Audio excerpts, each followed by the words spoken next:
Hello and welcome to the Armenian News Network Groong Week in Review. This show was recorded on Monday, May 23rd, 2022. I'm Asbed Bedrossian with Hovik Manucharyan here. This week we're going to talk about the following major topics. The agenda of peace negotiations continue. We'll do an update on this because there was a trilateral meeting over the weekend in Brussels. The state of the opposition protests. The protests calling for Pashinyan's resignation continue to gain momentum. Saturday saw a very large march and rally. We'll get an update on that. We'll talk a little bit about Iran-Armenia Relations. And we'll talk also about the CSTO leaders meeting in Moscow earlier this past week. To talk about these issues, we have with us Benyamin Poghosyan, who is the chairman of the Yerevan-based think tank Center for Political and Economic Strategic Studies. Hello, everyone. Thanks for being with us, Benyamin. Hello, everyone. Thank you for having me. It's always a pleasure. Same here, of course. Okay, let's go to our first topic. In March, Azerbaijan published its 5-point peace proposal to Armenia. 2 weeks ago, Edmond Marukian discussed Armenia's 6-point response to it, which we've only heard described to the Armenian press, by the way. We really haven't seen this document. And we'll link to whatever we know in our show notes. Over the weekend, Pashinyan, Aliyev, and the EU's co-president, Charles Michel, held a trilateral summit in Brussels to continue negotiations towards Pashinyan's agenda of peace. Today, Michel put out a statement about what was achieved at the meeting. Very briefly, the Armenian-Azerbaijani border commissions will meet on the border to start their work. Today, by the way, Armenia and Azerbaijan both published the makeup of their commissions. Second, transport links will be unblocked, primarily referring to Azerbaijan-Nakhichevan links. But also, they refer to, quote-unquote, various parts of Armenia via Azerbaijan. Some principles were agreed upon about border administration, security, customs, and fees. Third point, negotiations will continue towards a peace agreement. And the final point was that the EU will continue to advance economic development in the region and, quote-unquote, prepare the populations for peace.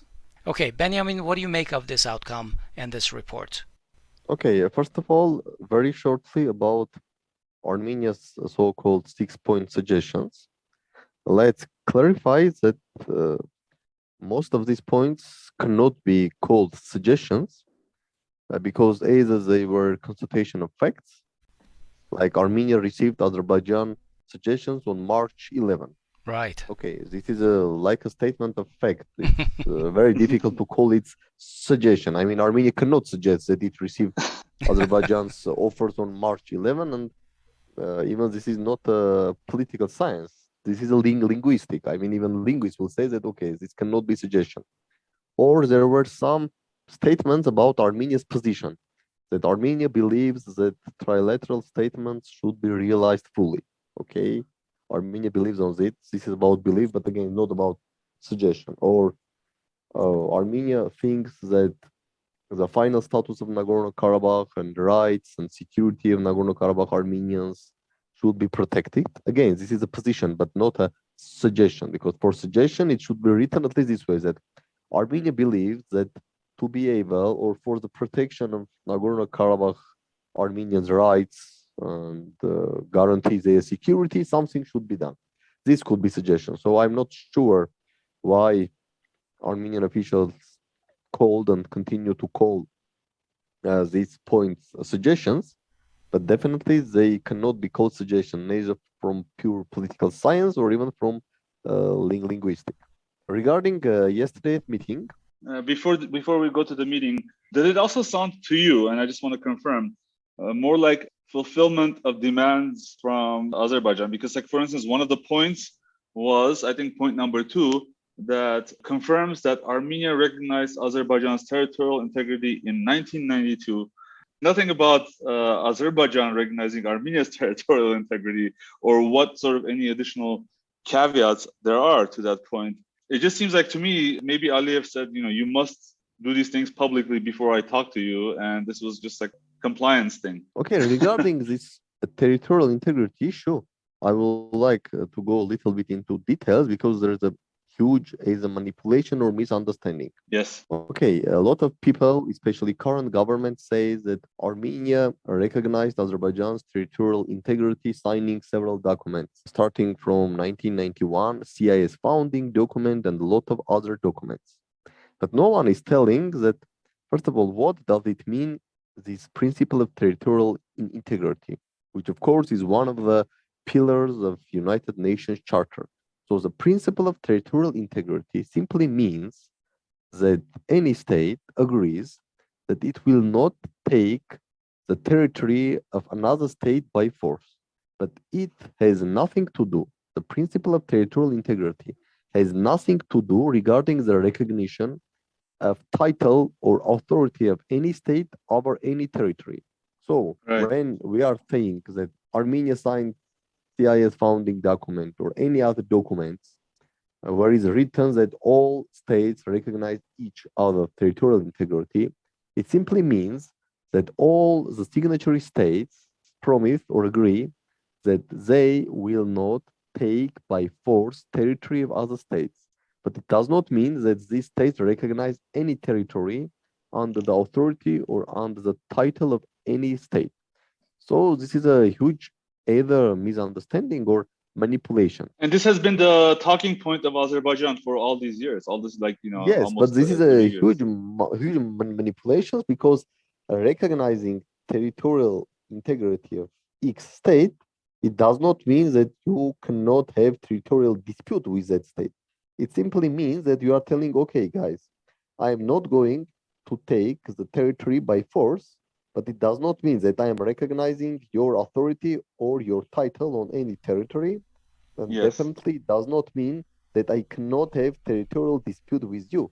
Because currently the International Court of Justice, ICJ, in UN International Court of Justice, there are approximately 20 territorial disputes between sovereign states. But all these states are member of United Nations, and all these states signed hundreds of documents regarding the principle of territorial integrity. But simultaneously, these states, they have territorial disputes with each other. These disputes are being discussed in International Court of Justice, and no one says that, look, guys, you signed 150 documents recognizing principle of territorial integrity, so you cannot have territorial dispute with another state. So I just simply would like to clarify this, that this is either misunderstanding or manipulation. So you are saying it's basically an affirmation of the non-use of force. Yes, Armenia have signed, may sign, or will sign hundreds of documents recognizing the principle of territorial integrity, the documents or agreements which Azerbaijan is also part.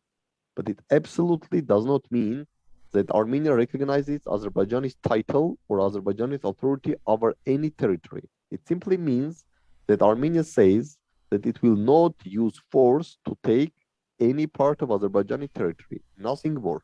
So all these discussions that Armenia recognized Azerbaijan title or Azerbaijan's authority over Nagorno-Karabakh because Armenia signed a document which Azerbaijan is also a part, on which there is a mention about territorial principle of territorial integrity. This is a pure manipulation or a result of the lack of basic knowledge on international law. Thank you. Yeah, thank you. Now, okay. So what do you think about the Michel announcement then, Benjamin? Okay, Michel announcements. First of all, I believe the meeting took place simply to foment the agreements which sides reached on April 6th, because if you compare the statements, there are some details regarding this restoration of communications, but in general, I didn't see any huge significant breakthrough. But two things which are worrisome or should be worrisome for Armenia and Artsakh Republic. Thing number one, the Michel statement that he stressed that the rights of ethnic Armenians in Karabakh should be protected or should be addressed, the issue of rights of ethnic Armenians in Karabakh. Why this is worrisome? First, Michel uses term not Nagorno-Karabakh, but Karabakh. And we all know that this is Azerbaijani terminology. Or Karabakh region, right? Yes, he simply used the Karabakh, but again, this is Azerbaijani terminology since summer 2021, when President Aliyev established Karabakh Economic Region. And after summer 2021, Azerbaijan simply refuses to use the term Nagorno-Karabakh. They use only Karabakh Economic Region, but at the end of the day, they don't use Nagorno-Karabakh, they use Karabakh. So by referring or making a reference to or using the term of Karabakh, not Nagorno-Karabakh, this is worrisome. And the second, telling that, okay, the issue of rights of ethnic Armenians in Karabakh should be addressed.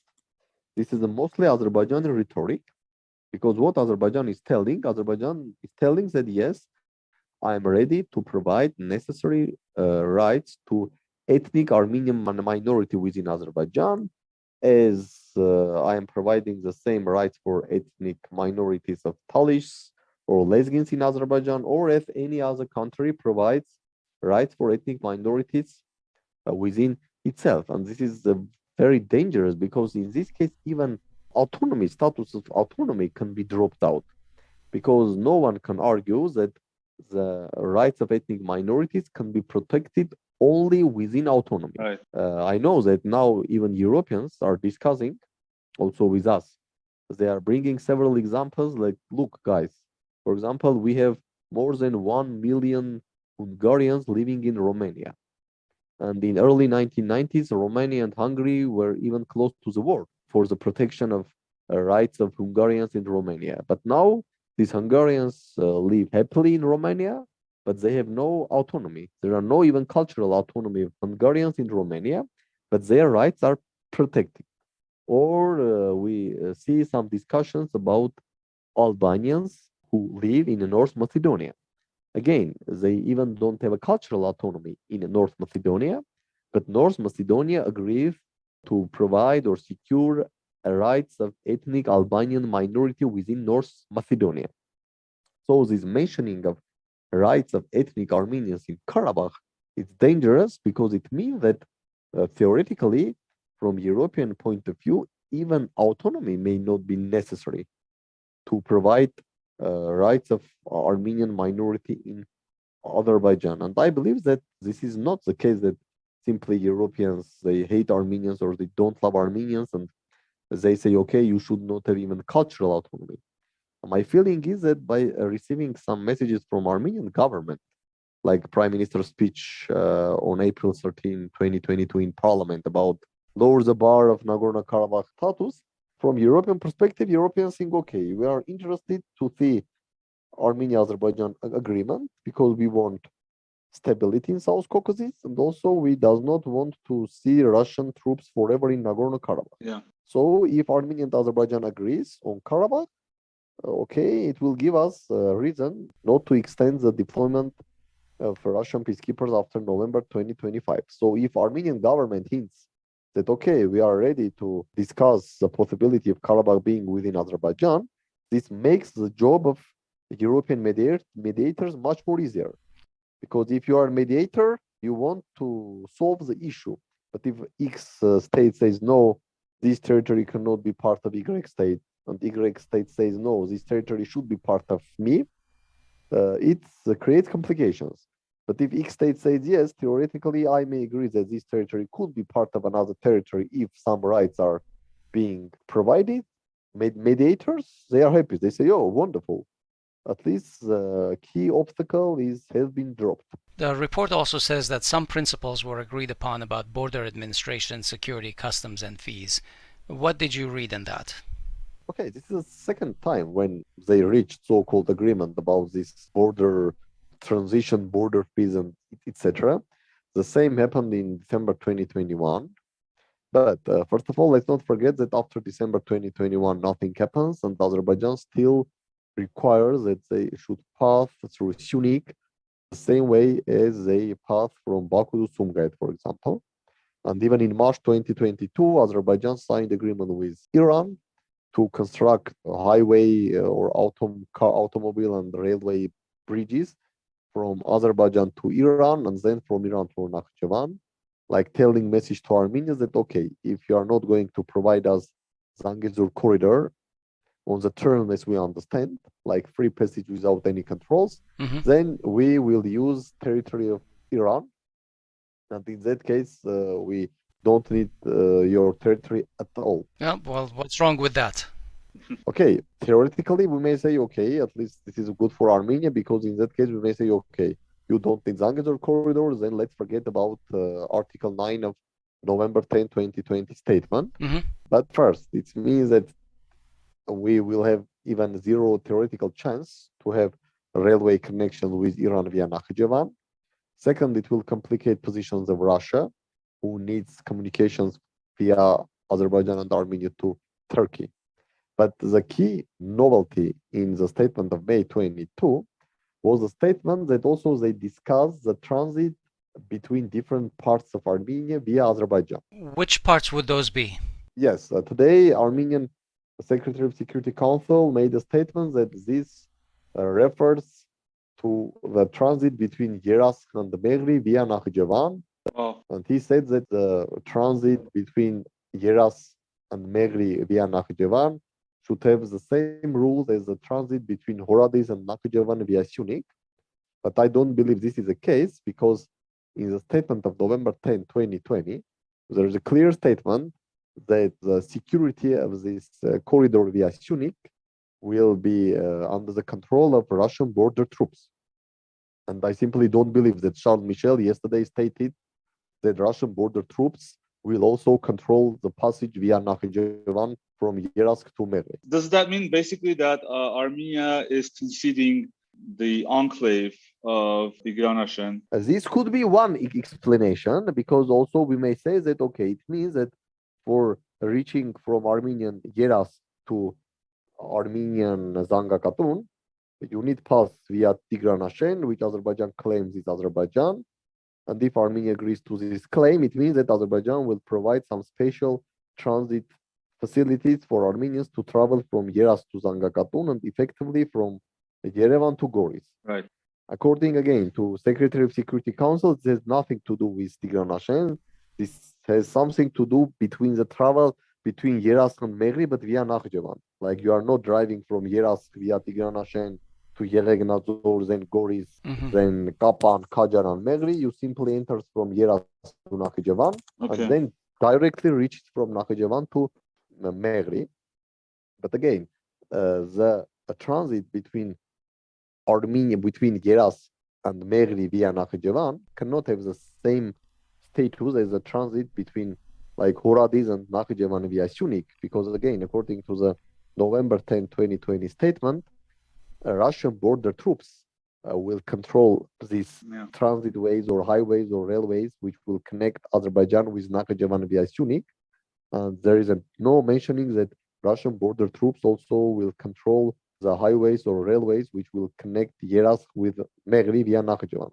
So I don't believe that what Secretary of Security Council stated, that this refers only to the passage from Yeresk directly via Nakhchivan to Megri, and they should have the same status as the passage from Horadiz to Nakhchivan via Syunik. This cannot be the same because it will contradict to the November 10, 2020 statement. So yeah, that's right. I'm not sure what Charles Michel thought or why he put it, but at least there are possibilities that also this can deal with so-called issue of enclaves, like again, as I mentioned, for reaching from Yeresk to Zanga Katun via Tigran.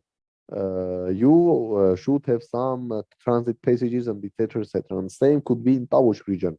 Yeah. Like to reach from Ijevan to the Armenia-Azerbaijan Armenia-Georgia border, you should pass through these Azerbaijani enclaves, and maybe Azerbaijan agrees to provide more easy access. Benyamin, to maybe expand on that, over the weekend, opposition MP Artur Ghazinian leaked what he believes to be draft 7-point agreement that also talks about some of these points. I won't mention all of them, but first of all, I would like to say that he trusts his sources, but and this is unconfirmed. But some of the points were very worrisome.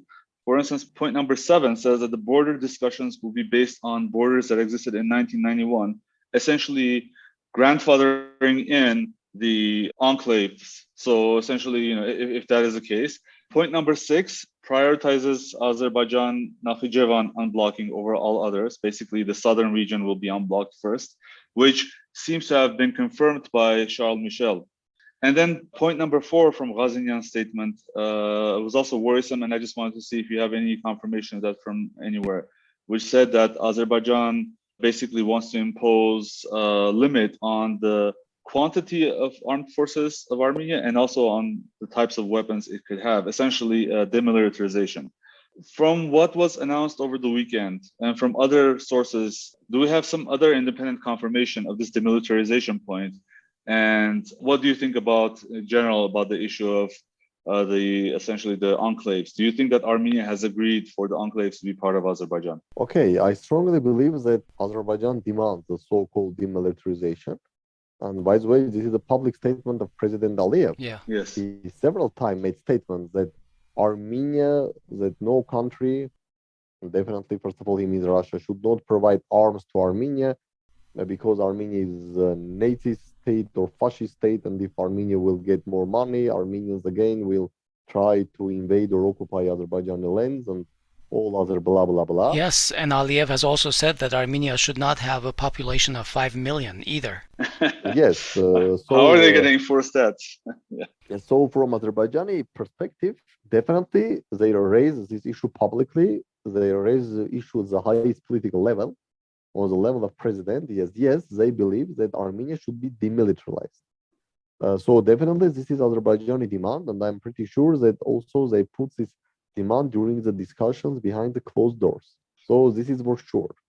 Regarding the enclaves, yes, both Azerbaijani Ministry of Foreign Affairs and Deputy Ministry of Foreign Affairs, they officially stated just recently the issues of enclaves must be discussed within this Border Delimitation and Demarcation Commission. So at least these two are Azerbaijani official and publicly stated demands. I mean, we do not need to have access to any classified or information or belief on rumors or gossips or whatever else. These are publicly stated. And the Armenian Foreign Ministry did not respond to any of these demands, correct? Yes, only we hear the statements from both Armen Grigoryan, Secretary of Security Council, and Edmond Marukian, Ambassador at Large, that Azerbaijan has not provided any legal documents which confirm that enclaves that Azerbaijan has or had any enclaves within Soviet Armenia. We heard only that okay, we haven't received any legal documents. So these are Azerbaijani claims, and I believe that these claims are being discussed also behind the closed doors. Regarding the peace treaty, frankly speaking, I'm not sure that this peace treaty is going to be signed soon. As far as I know, at least from European perspective, they believe that negotiations may take 2.5 years, and they believe that it will be very nice if negotiations will end somewhere until end of 2024. Why end of 2024? Because from European perspective and also from Western perspective, there cannot be no Armenia-Azerbaijan peace treaty or Armenia-Azerbaijan bilateral relations treaty, which will not fix the agreement on the status of Nagorno-Karabakh. And also from Western perspective, if Armenia and Azerbaijan agrees on the status of Nagorno-Karabakh, regardless what the status be, if Armenia and Azerbaijan agrees on the status of Nagorno-Karabakh, it will give Azerbaijan strong reason not to extend the deployment of Russian peacekeepers in Artsakh after November 2025. According to the trilateral statement of November 10, 2020, Azerbaijan and Armenia, they have to declare about their intentions regarding the extension 6 months before the deadline, which means in May 2025. That is why, from Western perspective, the peace treaty should be negotiated and signed, or at least it will be excellent if peace treaty will be signed no later than end of 2024. This is my understanding of situation. Just quickly, do you think that Armenia is inclined to also agree with the European wishes in terms of speeding up and having a speedy agreement on this peace treaty? Okay, based on the statement. I mean, I'm not saying not based on what is in the interest this of government Armenia. is. Okay, based on official statement of Prime Minister that despite all the difficulties, they still believe that their mission or destiny is to bring peace into South Caucasus, or at least to bring peace into Armenian people, and they will continue the road to sign a peace treaty with Azerbaijan. And again, frankly speaking, I don't believe that it's really possible to sign a treaty with Azerbaijan without mentioning or touching the issue of Nagorno-Karabakh. This simply is not going to happen. And also, I don't believe that on the current circumstances, especially after this terrible defeat of Armenia in 2020 Karabakh war, there is even slight chance that in this peace treaty, Armenia and Azerbaijan will agree to grant an independence to Nagorno-Karabakh or to recognize Nagorno-Karabakh as a part of Armenia, even within its current November 2020 borders. So it means that if we say that, okay, we are ready for peace and we believe that we should reach peace, it means that Armenian government believes that it should sign a peace treaty or bilateral relations treaty with Azerbaijan, which means that the Nagorno-Karabakh issue should be touched within this treaty. And from my understanding, there are only two options here. Zero chances for Armenia and Azerbaijan agreeing about independence of Nagorno-Karabakh or agreeing about declaring Nagorno-Karabakh as part of Armenia. So there are two options. Either Armenia agrees to declare Nagorno-Karabakh as an autonomy within Azerbaijan under some international guarantees, international Azerbaijani or joint international and Azerbaijani guarantees. Benjamin, would that be the same level of autonomy, for example, as Nakhichevan has? It's very difficult and speculative to speak about any details. Nobody knows. Some say, okay, it could be something like Scotland within United Kingdom.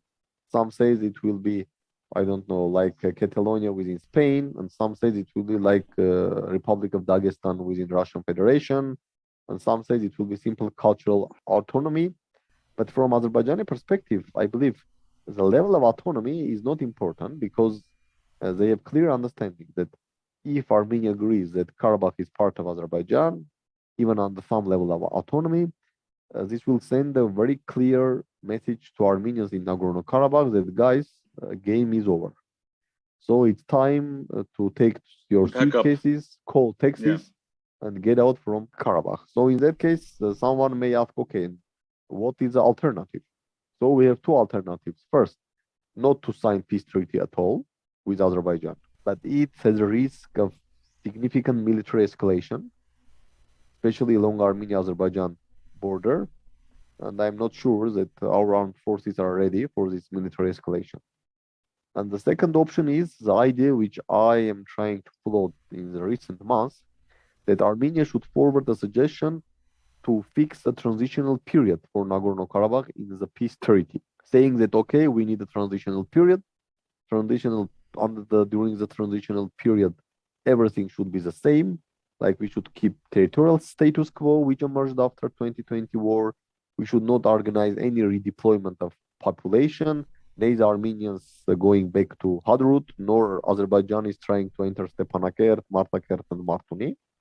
And regarding the duration of transitional period, because a lot of people ask me, okay, what is the duration?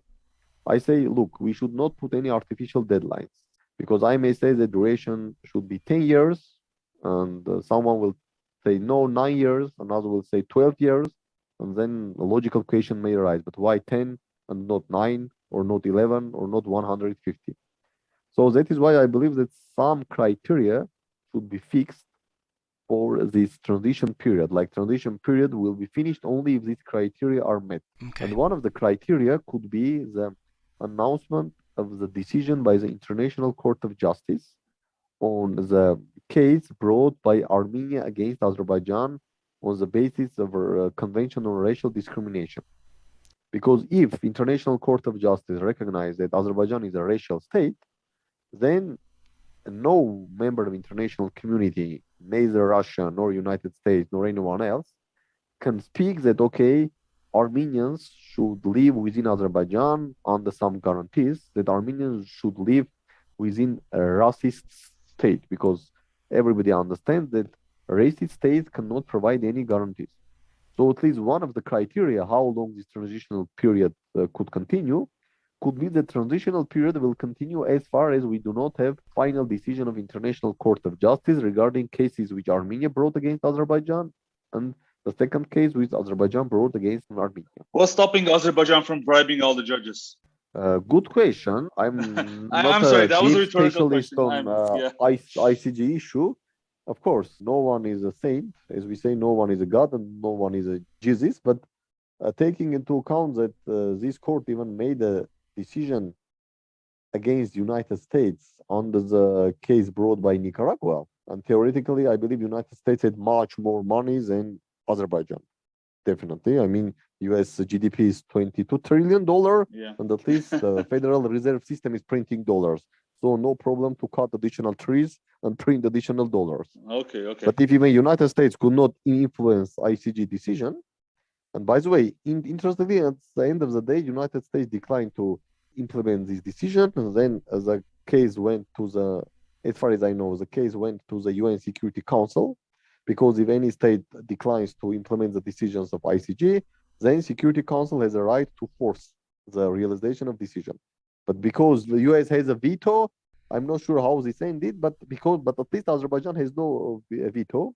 But again, if the court decides against the United States on the case brought by Nicaragua, I believe we may say that at least there is some fairness in this court. The last point that we heard from Michel was that the EU will help to prepare the populations for peace.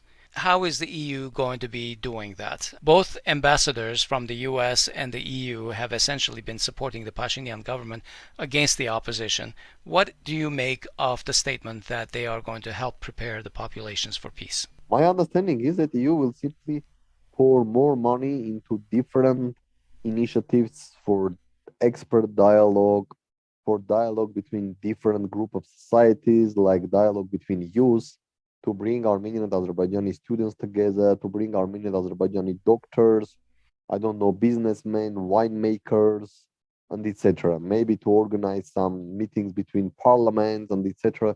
etc. Because from European point of view, preparing population for peace, and this is not a new notion. This idea was behind. There is a special EU project. It's called EU for Peace, and this project is essentially focused on Armenia-Azerbaijan conflict and on promoting, bringing peace, or bringing or funding some projects which may at least start some dialogue between civil society, between experts again. So my understanding is that this is not a new notion. The European Union has been funding these type of projects for the last 25, if not 30 years. So I believe EU will will continue to provide funding for these type of activities. Again, to organize different dialogues. Primarily, my view is that they do a lot of this kind of work inside Armenia, but I'm not sure how much of this kind of work goes on in Azerbaijan. I mean, does the EU or does the US support civil society inside Azerbaijan, or can they even do that? In 2014, Azerbaijani authorities launched a very strong crackdown against civil society. A lot of NGOs have been closed. A lot of international funds have been closed in Azerbaijan. Yeah. Even like a neutral fund, like for example, German Friedrich Ebert Stiftung, which was never perceived as a democracy promotioner or something like that. Even they have been banned to work in Azerbaijan. So after 2014, at least the West has very limited possibilities to influence Azerbaijani civil society because, for example, Azerbaijani NGOs, they are not allowed to receive grants from foreign organizations, from Open Society Institute, from USAID, from National Endowment for Democracy, from a lot of other for this type of Western foundations. So this is a really problem, and a lot of Azerbaijani experts or representatives of civil societies, human rights defenders, they have been arrested. They spent several years in jail. Some have been forced to leave Azerbaijan and still live abroad. So different, yes. If we compare the development of civil society in Armenia and Azerbaijan, there is a huge gap, and definitely this gap is a problem. Because even now, when you can participate in different expert level, so-called independent expert level dialogues with Azerbaijan experts, for example, you see that Armenian experts very often express views which, if not directly contradicts government views, I mean Armenian government views, but at least not 100% in line. But most of Azerbaijani so-called independent experts or representatives of civil society, they are repeating Azerbaijani government statements. Like there is a feeling that it's a President Aliyev, but with face of other guy. I want to see if we can talk about the status of Armenia and Iran relations. Over the course of the past few weeks, we've heard several different news about our Armenia and Iran trade and so forth. And I wonder if there's a unified picture we can draw from this. First, a few weeks ago, there was news that Iran had stopped essentially waiving the $100, I guess, what is it, customs fee for Armenian license plate vehicles. And the official, I guess, explanation for that was that Armenia had done that in 2018, which was sort of new to me. So I wanted to know what you have about that. But then we also heard that Iran and Armenia are renegotiating the renewal of a 20-year gas for electricity agreement that was passed under Kocharyan in 2004. And economist Sulen Parsian thinks that these negotiations are essentially a consequence of Iran retaliating, and potentially Iran may be not wishing to continue or wanting to change the terms for this deal. We also heard that Iran and Armenia agreed to increase trade and cargo transportation. This was like the official news. The Armenian minister Gnas Anosian said that the current levels are considered low. But how much really is there in terms of room for increasing the transport, especially over this new road through Datev that, we saw some awful pictures that's already like broken down, and it really was not meant to even handle some of it is just dirt road. Yeah. I mean, it was just like sort of big potholes, and I don't know how anything can pass through there. Then we also heard some news about 3+3 being resurrected, or at least Russian Deputy Foreign Minister Rudenko mentioned the 3+3 platform. So all these different things. And I guess lastly, maybe I'll mention that Iran, what was interesting was the Iranian representatives declined to visit Shushi when they were invited to a conference which took place in Baku, but essentially they chose not to participate in the Shushi show and be photographed there. So seems to be a lot of contradictory messages being sent about the state of Armenian-Iran relations. Can you summarize it for us? I'm not sure about some details regarding the $100 fee for cars of Armenian plate, but if we speak on strategic level, immediately after the change of government in Armenia, there were a significant freeze in Armenian-Iran relations, also due to some very strange statements from people surrounding Nikol Pashinyan, telling that, okay, Armenia is not a happy country because we are surrounded by authoritarian bad countries or authoritarian bad governments like the government of Islamic Republic of Iran. And of course, this was very strange and this could not make Iranians happy. And in early stages after the change of government, there was a fear in Iran that, okay, this is another color revolution, which will make Armenia pro-American.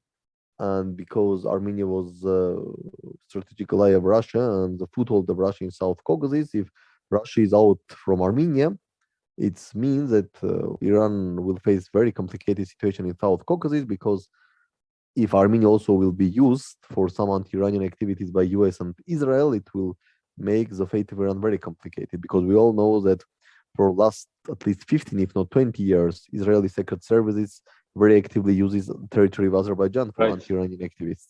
Then in early 2019, the Armenian government tried to maintain this. Pashinyan visited Tehran in February 2019, had important meetings, made several statements that velvet is not a color, this is not geopolitical revolution, we are interested to develop our relations with Iran. But unfortunately, we don't see any concrete measures. For example, even before the change of government in May 2018, the construction have been launched for the third high voltage electricity transmission line between Armenia and Iran, which will allow to significantly increase the flow of electricity from Armenia to Iran, and also which will allow to significantly increase the import of Iranian gas. Like Armenia may import more gas and export more electricity. When change of government happened in May 2018, the new government stated that, okay, the third high voltage electricity transmission line will be completed in 2020. Then they said that due to the COVID, this is going to be completed in 2021. Then in late 2021, we heard that, okay, this is going to be completed somewhere in 2022. But again, there is no clear information of this third line is going to be completed. Then in 2016, an agreement was signed between Iran, Armenia, Georgia, and Russia to create an electricity corridor between Iran, Armenia, Georgia, Russia to be able to transfer Hmm. electricity from Russia to Iran via Georgia, Armenia, and vice versa. But for finishing this, Armenia not only needs this third line of high voltage electricity transmission line, but also Armenia should renovate this high voltage transmission line between Armenia and Georgia, renovate existing line and construct some new lines. But unfortunately, the new government, freeze the tenders, said that okay, we need new tenders because there was some corruptions, etc., etc.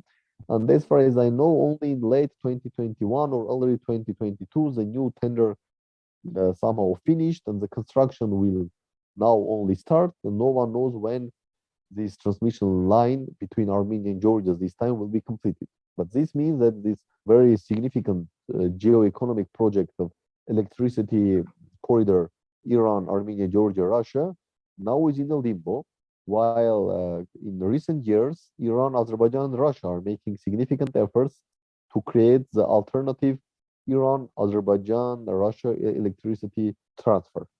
So the strategic level, I don't believe and I don't see that Armenian government is really interested to deepen relations with Iran. Maybe this also was because of U.S. withdrawal of Iran nuclear deal and reimposition of sanctions. Let's not forget that on the same day when Pashinyan was elected prime minister on May 8, 2018, the same day President Trump withdrew from Iran's nuclear deal and United States reimposed harsh sanctions on Iran.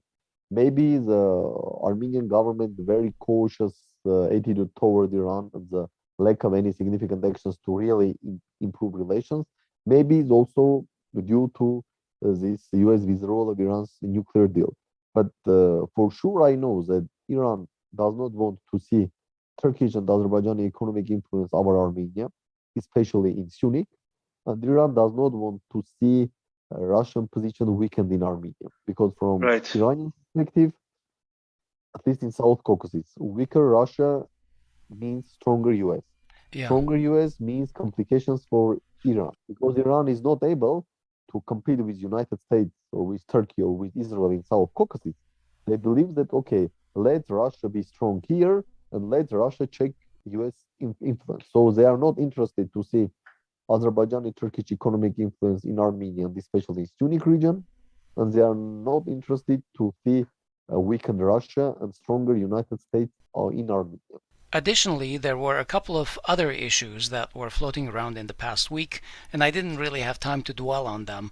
One was that Iran had agreed to swap Turkmenistan gas over to Armenia via its territory, and the other had to do with a brewing dispute about water between Iran and Turkey regarding a potential Turkish dams on the Arax River.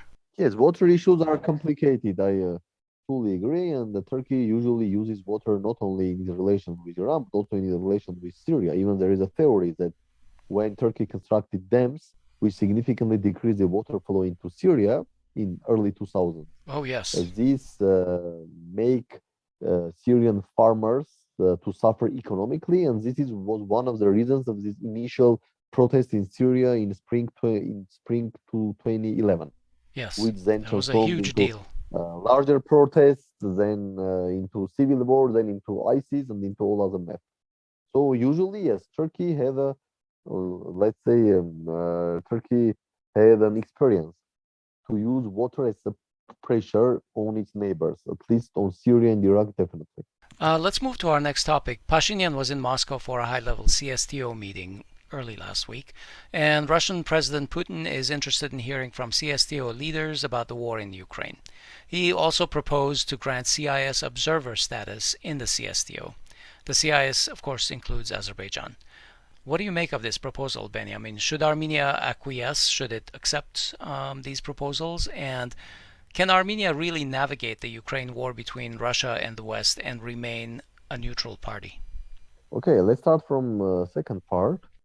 It's very difficult to be 100% neutral, especially if officially you are a member of CSTO, you are a member of Eurasian Economic Union, you are a strategic ally of Russia. And if we look through this 30-point statement, which Pashinyan signed with President Putin on April 19, there were some hints that Armenia supports Russian position. Because if you look into these several points, there were points that, okay, Armenia believes that security should be indivisible, that no country should provide security for itself by making other countries insecure, and etc., etc.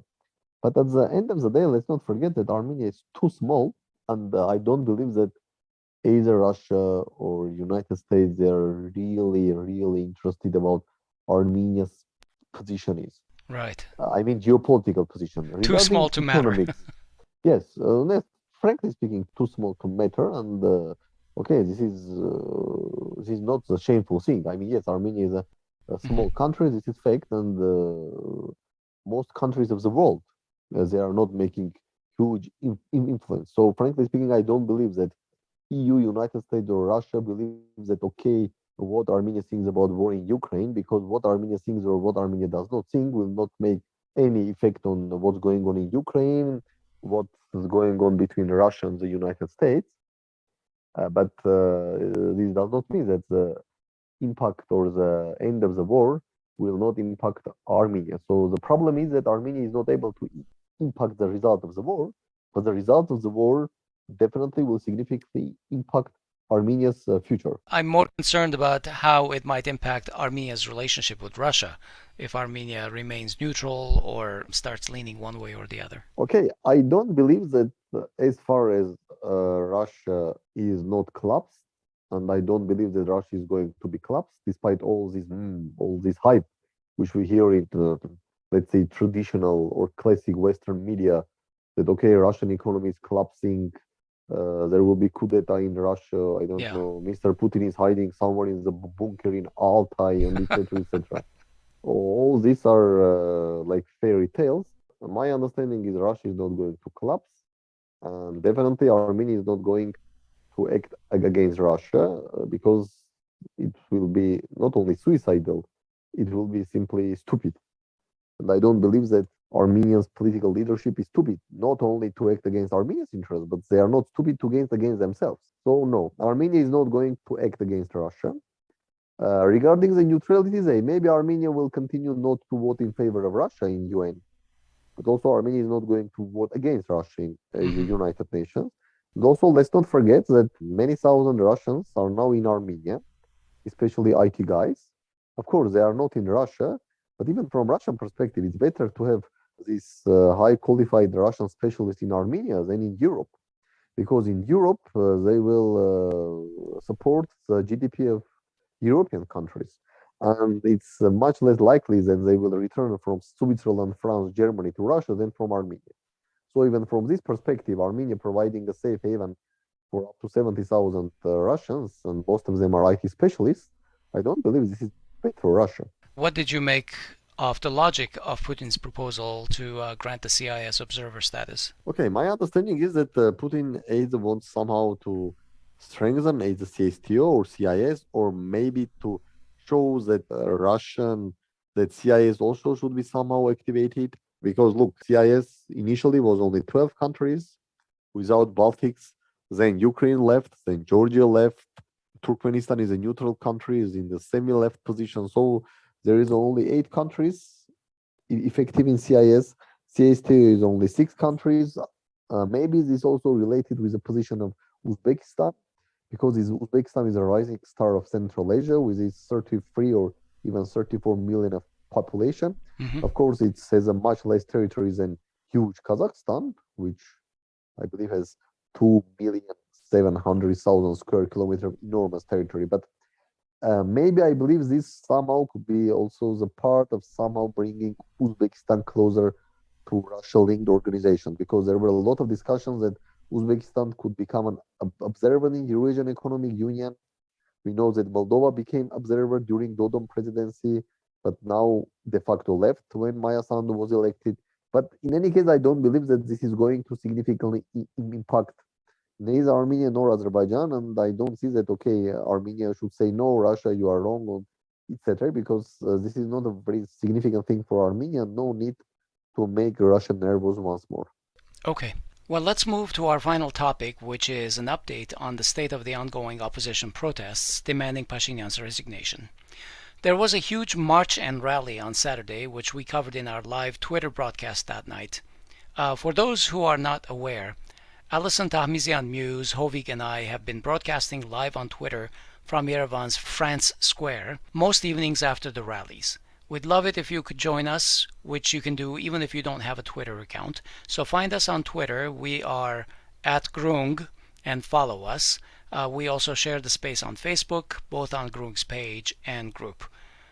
Hovik, can you give us an update on what's transpiring in these protests every day? Sure. I just want to reiterate that if you go to our YouTube page, you will find excerpts of discussions that we find very interesting, but on our Twitter feed as well.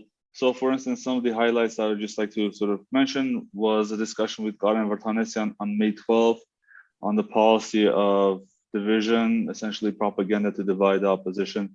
And on May 20, the update from May 20, the live that we had was very interesting. We featured Yerishe Zakuns, who was with us the whole time, and he is a relative of one of the Tsor unit fallen soldiers. So we got an update on the case. Most notable day of the week, this week was full of continued civil disobedience and then protests at night. Most days there was, again, some severe weather. So some days the protest was canceled, other days people were drenched. The most notable day, again, was May 20, which started with the protest in front of the presidential residence related to the Lithuanian state visit. Then the protesters moved to Marriott Hotel, and there was a democracy forum there that the protesters were not invited to, including the opposition MPs. And lastly, there was, Alison Tahmizian Muse and I went to the Shengavit First Instance Court to witness the first case, the first hearing in the case of the Tsor unit, since it has been moved from Goris. And you can listen to the May 20th live with Yerishe on that. The low light, and I really want to spend some time today to discuss this, is the continued growth, essentially, of the list of political prisoners in Armenia. Many of them are protesters. Many of them are opposition members who have been arrested over the past months and years. And to me, basically, this highlights one of the key methods how the Pashinyan administration is able to keep the opposition in check by using illegal detention methods, either detaining people indefinitely, for charges, for made-up charges, or the threat of detention, or releasing people on parole, but essentially people cannot participate in protests because if they get arrested again, they go back to jail. So the cases I would like to highlight, and I do appreciate your time on this, but Narek Mantasyan, he was one of the people who stormed the government building on November 10, 2020. The prosecutor general fought for more than a year in court to detain Narek. During this whole time, Narek is a young guy, he's on his best behavior. He was not violating any laws. But finally, in December 2021, they were able to get a favorite judge of the administration to issue a detention order. And he has been detained for 6 months now, since December 2020. Why? He is accused of stealing the flag, whereas Narek's legal team says that he basically took the flag from inside the building and he was waving it outside. And they value the flag at some sort of ridiculous value, which essentially increases the severity of the charge. Igor Khachaturov, son of General Yuri Khachaturov and brother of Georgy Khachaturov, who was in charge of Tavush during the July 2020 fightings, was jailed, accused of hitting a policeman. This is interesting, and I would suggest to watch the Channel 5 during the morning. There is an Oragir show, and Yerevan Bedrossian, a lawyer was there to comment on this. Basically, one police officer gave testimony that Igor Khachaturov hit him, and now he's in detention at least for 2 months. Again, this basically, is a tactic of wearing down the opposition. What's interesting about this is that Gagik Jahangirian, 12 years ago, was accused of the same thing. One single police officer gave a testimony, and there was a precedent-setting court case where they tossed out his case because it was just one testimony. And despite that, police arrested and detained and are going to detain Igor Khachaturian. There are many more, but Avetik Chalabian, for instance, he was essentially taped by the head of the student union, and they were discussing to bring more students to the protests. And apparently, the head of the student union for one of the Yerevan universities said that he needs money, and this was interpreted as a request for bribes and as an agreement by Avetik Chalabian to pay bribes. There's a lot of questions about whether this tape was edited. And even then, even if with the edited version, when you listen, you don't see Avetik Chalabian agreeing to pay any bribes. So I don't know what this is about, but apparently this is enough to jail and detain. And these cases usually last for years. And during all this time, usually people end up being in jail, or if they even are lucky to be released, then they are any single provocation or any single sort of offense could land them back in jail because they're on parole. The civil disobedience protests were continuing even this morning, and today is Monday. Yeah. What's the plan of the opposition moving forward? I think that the plan of the opposition, Ishkan Sagatelian said that they are, some people question whether, the opposition wants to essentially let Pashinyan fail with this discussion on the peace agreements and then sort of pick up from there. But I think that the goal still remains to prevent the Armenian government from signing any peace deal. And I think that there is a sense of urgency. Now, the plan, what I read yesterday or today for tomorrow, the plan for tomorrow is continued meeting at France Square at 8 a.m.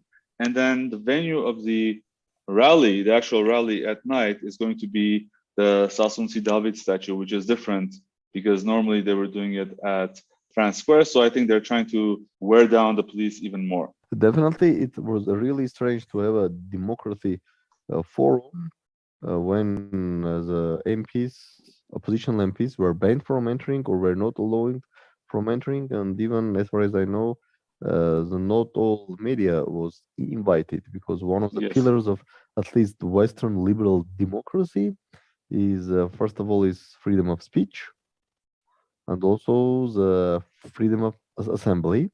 So it was really strange to have a democracy forum which somehow was not fully in line with the basic requirements of Western liberal democracy. And frankly speaking, I don't believe that anyone seriously accepts the argument that Armenia's main brand now is democracy. Maybe this was the case in May, June 2018, or at least during the several initial months after the change of government. This could be the case that, okay, there was a discussion that yes, now Armenia, at least in the South Caucasus, is or in post-Soviet space, now is a beacon of democracy, and etc. But I don't believe that now this is a case, and anyone seriously believes that Armenia's brand is not Armenian brandy.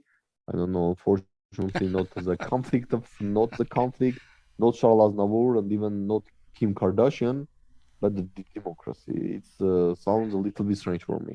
Yeah, I'm planning on ranting about this some more today during my allocation for the rant Asbed. So hopefully we still have time. Speaking of that, I'm going to move to the final thing and ping you both on whether you have something you want to get off your chests.